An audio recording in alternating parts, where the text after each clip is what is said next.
və onların maraqları nədir? Pul. Pul. Bugünkü süni intellekt alətlərinin, bu sırf ChatGPT, Gemini-nin və ya ümumiyyətlə süni intellekt ekosisteminin dünyaya, ekologiyaya, insan münasibətlərinə vurduğu zərəri bilirəm. Buna görə də, yəni yenə də məsləhət görürəm ki, biz bütün həyatımızı bu botlara əlbəttə ki, təqdim eləməyək.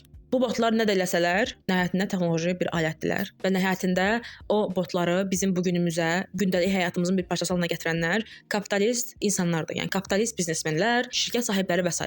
Və onların maraqları nədir? Pul. Pul.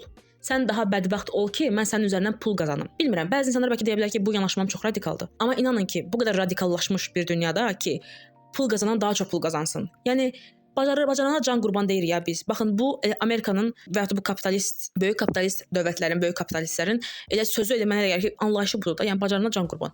Mən əgər vergidən yayınıramsa necəsə, sən elə sən də bacar. Bacaranmasan axı. Sən sadə bir insansan, sən necə bacarasan? Yəni mənə gəlir ki, bu öz radikallıqdır, nəinki mənim buna yanaşmam. İndi ola bilər həm də gənc bir insanam, qanımız biraz dəli axır o baxımdan ki, düşünüb davamlı olaraq hansısa bir belə səbəb axtarırsan da nəyə görə belə olmalıdır? Nə bilmirəm, bəlkə biraz yaşım artandan sonra deyəcəm ki, yox elə onlar düz eləyirmişlər. Ümid edirəm heç o qədər bir insan olmaram, amma bilmək də olmaz.